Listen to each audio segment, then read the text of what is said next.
অন্ধকার যখন ঘনীভূত হয় আর নিস্তব্ধতা যখন কানে কানে কথা বলে, ঠিক তখনই শুরু হয় ভয়ের জগৎ। আমি আপনাদের সাথে আছি, আপনাদের বন্ধু আরজু ফারহান। আজকের এই বিশেষ পর্বে আমরা প্রবেশ করতে যাচ্ছি তিনটি চরম রোমহর্ষক অভিজ্ঞতার গহীনে। প্রথমে আমরা যাব সেই নির্জন চরে, যেখানে সন্ধ্যার পর ভেসে আসে এক নিষিদ্ধ বাঁশির সুর। আর সেই সুর যে শোনে তার অস্তিত্বই চিরতরে বদলে যায়। এরপর আমরা পদার্পণ করব অভিশপ্ত জমিদার বাড়ির সেই আয়নাঘরে। সাবধান, সেখানে আপনার প্রতিচ্ছবি আপনার কথা শুনবে না, বরং আপনাকে টেনে নেবে এক অন্ধকার জগতে। এবং সবশেষে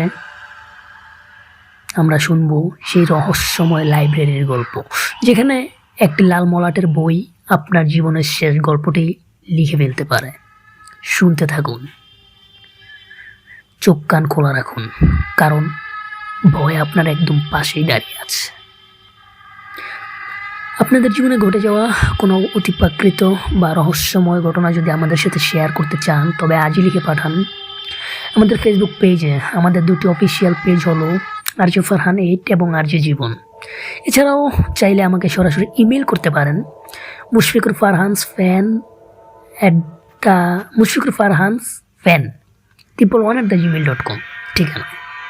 আপনাদের পাঠানো সেরা ঘটনাগুলো নিয়ে সাজানো হবে আমাদের আগামী পর্ব। আমাদের সব সোশ্যাল মিডিয়া লিঙ্ক নিচের ডিসক্রিপশন বক্সে দেওয়া আছে। চলুন প্রবেশ করি আজকের মূল ঘটনায়। আজকের প্রথম ঘটনাটি আমাদেরকে যিনি পাঠিয়েছেন তার নাম আরিফ হাউস রনি। উনি যে লিখেছেন আমি ঠিক সেভাবে পড়ার চেষ্টা করছি। আসসালামু আলাইকুম ভাইয়া, আশা করি ভালো আছেন। অনেকদিন ধরে এই ঘটনা পাঠাচ্ছি এবং আপনি পড়তেছেন না। আশা করি এই ঘটনাটা পড়বেন, ভালো লাগবে। ঘটনাটার শুরুটা হয় একদল বন্ধুকে নিয়ে, আকাশ, নিহাদ এবং রাফি। তারা সবাই শখের ফটোগ্রাফার এবং ব্লগার। নিহাদ খবর পায় পদ্মা নদীর এক দুর্গম চরে এমন একটি গ্রাম আছে যেখানে আজ থেকে 50 বছর আগে এক রাতে সব মানুষ নিখোঁজ হয়ে গিয়েছিল। গ্রামটির নাম নিবৃতপুর। তারা যখন নৌকা করে সেই চরে পৌঁছালো, তখন বিকেল ফুরিয়ে সন্ধ্যা নামছে। চারদিকে শুধু কাশবন আর ঘুটঘুটে অন্ধকার। তাদের গাইড মাঝির নাম ছিল ইসমাইল। চরের কাছাকাছি আসতে ইসমাইল আর এগোতে চাইল না। সে কাপা কাপা গলায় বলল, সাবধান বাবা, সূর্য ডুবলে এই চরে বাঁশির শব্দ শোনা যায়। যে ওই শব্দ শুনে সে আর ফিরে আসে না। রাফিরা হেসেই উড়িয়ে দিল। তারা তাঁবু গেড়ে চরে রাত কাটানোর সিদ্ধান্ত নিল। রাত তখন আনুমানিক 2টা। তাঁবুর বাইরে হঠাৎ বাতাসের শো শো শব্দ শোনা হলো। আগুনের কুণ্ডলিটা নিভে গেছে। হঠাৎ নিয়াদের ঘুম ভেঙে গেল এক অদ্ভুত সুরেলা কিন্তু করুণ বাঁশির শব্দে। মনে হচ্ছিল কেউ খুব কাছ থেকে বাঁশি বাজাচ্ছে। নিয়াদ সম্মোহিতের মতো তাঁবু থেকে বের হলো। আকাশে তখন রক্তবর্ণের চাঁদ। সে দেখলো কুয়াশার ভেতর দিয়ে একটা ছায়া অবব হেঁটে যাচ্ছে কাশবনের দিকে। নিহাদ তার ক্যামেরা অন করে পিছু পিছু নিল। সে ভাবলো এটা হয়তো কোনো স্থানীয় মানুষ, কিন্তু যত এগোচ্ছে শব্দটা যেন চারপাশ থেকে আসছে। একসময় সে খেয়াল করলো সে আর কাশবনে নেই। সে দাঁড়িয়ে আছে ভাঙাচোরা কিছু মাটির ঘরের সামনে। এটাই সেই পরিত্যক্ত নিভৃতপুর। মাটির ঘরগুলো জানলা দিয়ে নীলচে আলো বের হচ্ছে। নিয়াদ একটি ভাঙ্গা জানলার ফাঁক দিয়ে উঁকি দিল। যা দেখলো তাতে তার রক্ত হিম হয়ে গেল। দেখলো ঘরের ভেতর একদল মানুষ গোল হয়ে বসে আছে, কিন্তু তাদের কোনো মুখ নেই। সমতলে শুধু চামড়া টানা দেওয়া। আর মাঝখানে বসে আছে একজন বৃদ্ধ। হাড় দিয়ে তৈরি একটি বাঁশি বাজাচ্ছে তিনি। হঠাৎ বাঁশির শব্দ থেমে গেল। বৃদ্ধ তার শূন্য চোখের কোটর দিয়ে জানলার দিকে তাকালো। নিয়ে চিৎকার করতে চেয়েও পারলো না। তার গলা দিয়ে কোনো শব্দ বের হচ্ছে না। সে দৌড়ে পালানোর চেষ্টা করলো, কিন্তু দেখলো সে বারবার ঘুরে ফিরে সে একই ঘরের সামনে চলে আসছে। এদিকে আকাশ আর রাফি নিয়াদকে না পেয়ে তাঁবু থেকে বের হলো। তারা টর্চ জ্বেলে নিয়াদকে খুঁজতে খুঁজতে গ্রামের ভেতর ঢুকলো। তারা দেখলো নিয়াদ এক জায়গায় স্থির হয়ে দাঁড়িয়ে আছে এবং তার হাতের ক্যামেরাটা নেই। নিহাদের চোখ দুটো পুরো সাদা হয়ে গেছে। আকাশ নিহাদের কাঁধে হাত দিতেই নিহাদ যান্ত্রিক গলায় বলে উঠল, ওরা আমাদের জন্য অপেক্ষা করছে। মুহূর্তের মধ্যে চারপাশের অন্ধকার থেকে শত শত মুখহীন ছায়া বেরিয়ে এলো। তারা কোনো কথা বলছে না, শুধু মাটির নিচ থেকে একটা ঘড়ঘড়ে আওয়াজ আসছে।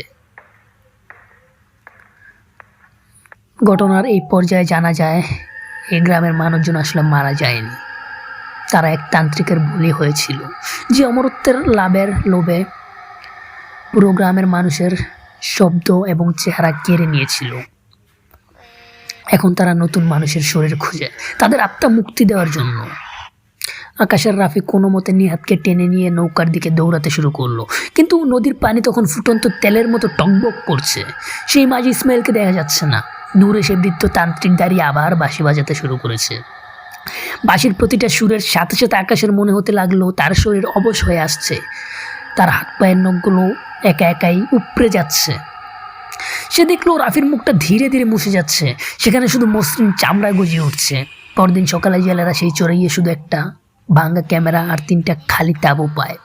ক্যামেরার শেষ ভিডিওতে দেখা যায় লেন্সের সামনে 3টা মুখহীন মানুষ দাঁড়িয়ে আছে, যাদের পরনে আকাশ নিয়াদার রাফির কাপড়, আর ব্যাকগ্রাউন্ডে শোনা যাচ্ছে সেই হাড় কাঁপানো বাঁশির সুর।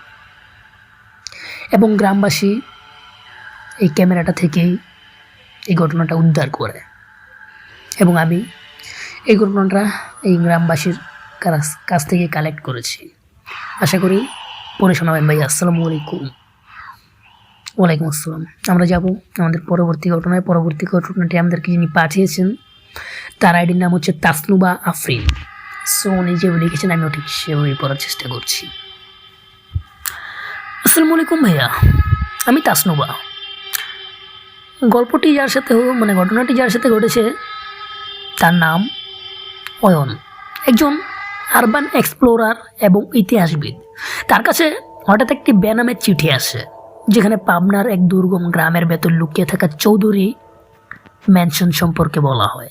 চিঠিতে লেখা ছিল, এখানে প্রতি অমাবস্যায় দেয়ালগুলো কথা বলে, আর আয়নার ভেতর থেকে কেউ একজন আপনাকে ডাকবে, সাহস থাকলে আসুন। অয়ন তার ক্যামেরা এবং রেকর্ডার নিয়ে বেরিয়ে পড়ে। গ্রামে পৌঁছে অয়ন অদ্ভুত এক পরিবেশ দেখতে পায়। গ্রামবাসী চৌধুরী ম্যানশনের নাম শুনলেই কান ঢেকে ফেলে, কেউ তাকে পথ দেখিয়ে দিতে রাজি নয়। শেষ পর্যন্ত এক অন্ধবৃদ্ধ তাকে ইশারায় জঙ্গলের দিকে যাওয়ার পথ দেখিয়ে দেন। জঙ্গল ফুরে যখন অয়ন সেই প্রাসাদের সামনে গেল, তখন গুদলিবেলা বিশাল অট্টালিকা,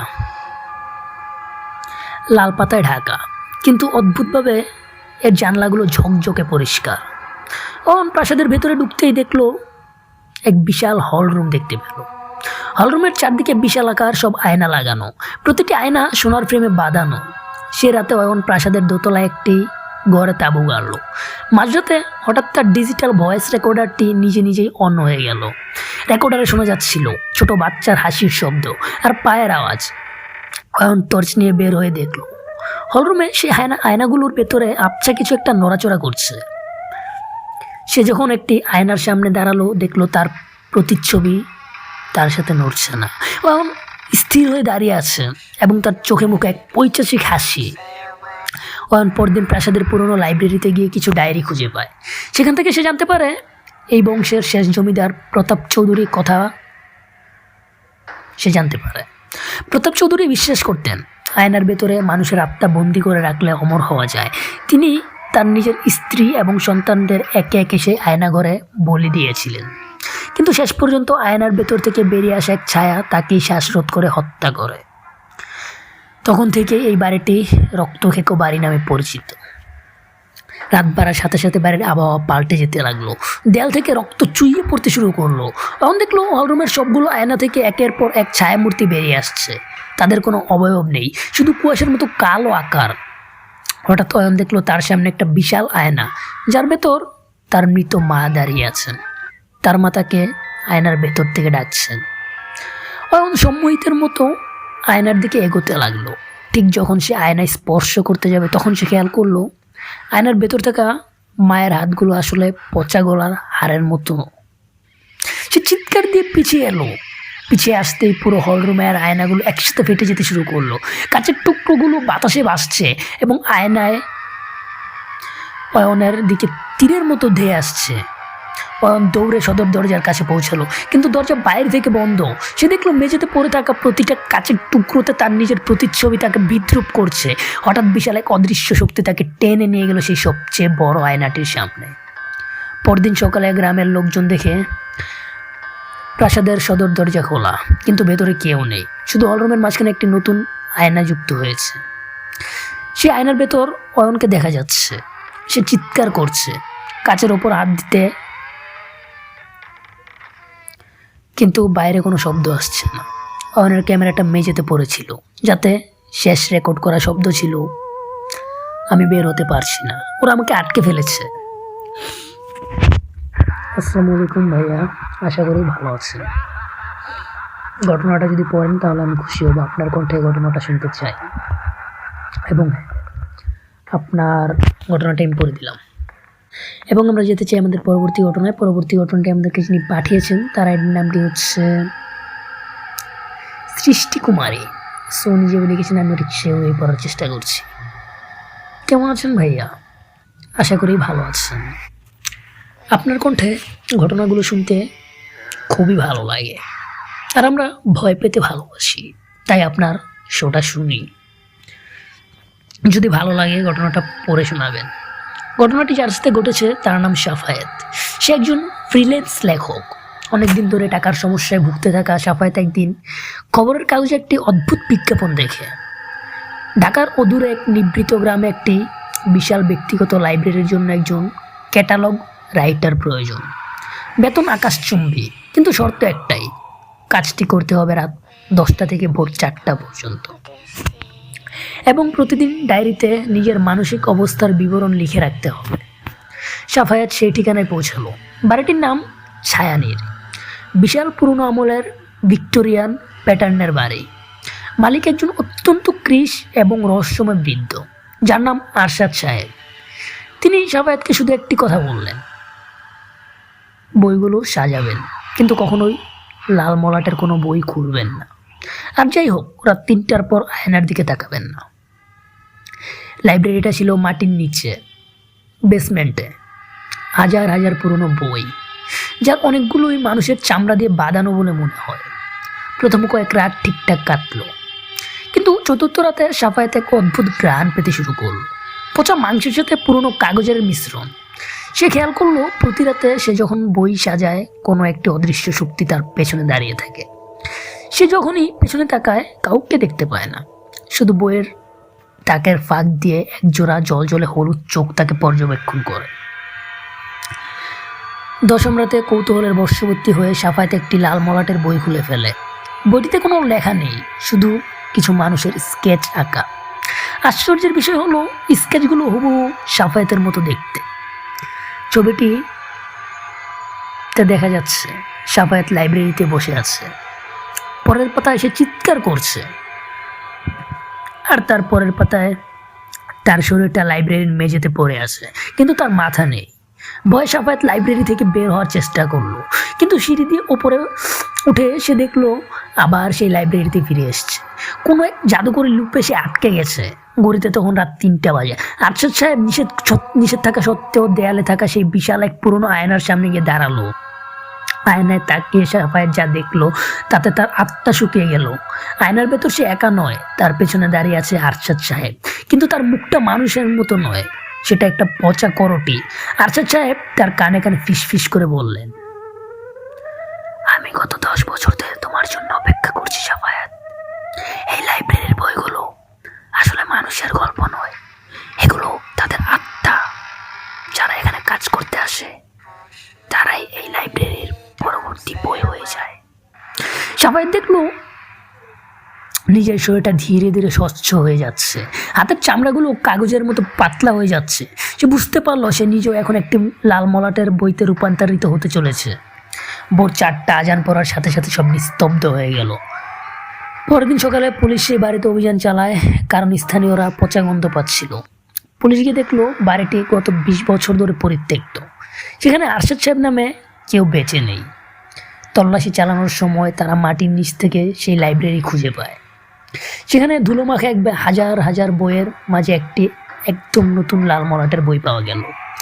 পুলিশ অফিসার বইটি খুললেন, দেখলেন তাতে হাতে লেখা ডায়েরির মতো সব বর্ণনা দেওয়া আছে, ঠিক যেভাবে সাফায়াত এখানে চাকরি নিয়ে এসেছিল এবং তার শেষ মুহূর্তের বিভীষিকা। বইটির শেষ পাতায় একটি জ্যান্ত মানুষের ছবি আঁকা, যার চোখের কোণ দিয়ে তখনও তাজা রক্ত ঝরছে। আসসালামু আলাইকুম ভাইয়া, এটাই ছিল আমার ঘটনা। যদি ভালো লাগে পড়ে শোনাবেন। এবং হ্যাঁ, পড়ে শোনালাম আপনার ঘটনাটি। তার সাথে আমাদের একদমই শেষ সময় চলে এসেছি। এখন পর্যন্ত আপনাদেরকে শেয়ার করার কথা বলে নেই। অবশ্যই আমাদের ভিডিওটা শেয়ার করে পৌঁছে দিবেন অনেক অনেক বন্ধুদের কাছে। এবং হচ্ছে গিয়ে যদি আপনারা ঘটনা পাঠাতে চান, পাঠাতে পারেন আমাদেরকে আমাদের ফেসবুক পেজে। আজকের মতো ভয়ের জগৎ থেকে বিদায় নেওয়ার সময় হয়ে এসছে, কিন্তু মনে রাখবেন, অন্ধকার কক্ষের কোণায় বা জনশূন্য রাস্তায় সেই ছায়াটি হয়তো শুধু আপনার কল্পনা নয়। কিছু কিছু রহস্য অজানাই থেকে যায়, আর কিছু কিছু ভয় আমাদের তাড়া করে ফেলে ছায়ার মতো। আমি আরজে ফারহান আজ বিদায় নিচ্ছি, তবে দেখা হবে খুব শীঘ্রই নতুন কোনো রোমান্টিক ঘটনা নিয়ে, আর অন্ধকার কোনো গল্পের ডালি নিয়ে। ততক্ষণ পর্যন্ত সাবধান থাকুন, আর রাতের নিস্তব্ধতায় কোনো অচেনা শব্দ শুনলে ভুলেও পেছনে তাকাবেন না। যাওয়ার আগে আবারও মনে করে দিচ্ছি, যারা এখন পর্যন্ত শেয়ার করেন নাই, অবশ্যই ভিডিওটি শেয়ার করে দিবেন। আপনার কাছে যদি এমন কোনো হাড় কাঁপানো গল্প থাকে, তবে দেরি না করে এখন ইনবক্স করুন আমাদের ফেসবুক পেজ আরজে ফারহান 8 অথবা আরজে জীবন। আপনার সেই অভিজ্ঞতাই হতে পারে আমাদের পরবর্তী পর্বের মূল আকর্ষণ। এছাড়াও সরাসরি আমাদেরকে ইমেল করতে পারেন mushfirfarhansfan111@gmail.com এই ঠিকানায়। আমাদের সব সোশ্যাল মিডিয়ার লিঙ্ক এবং বিস্তারিত তথ্য নিচে ডিসক্রিপশন বক্সে দেওয়া আছে। আমাদের সাথেই থাকুন, ভয়ের সাথেই থাকুন। শুভরাত্রি, যদি ঘুমাতে পারেন।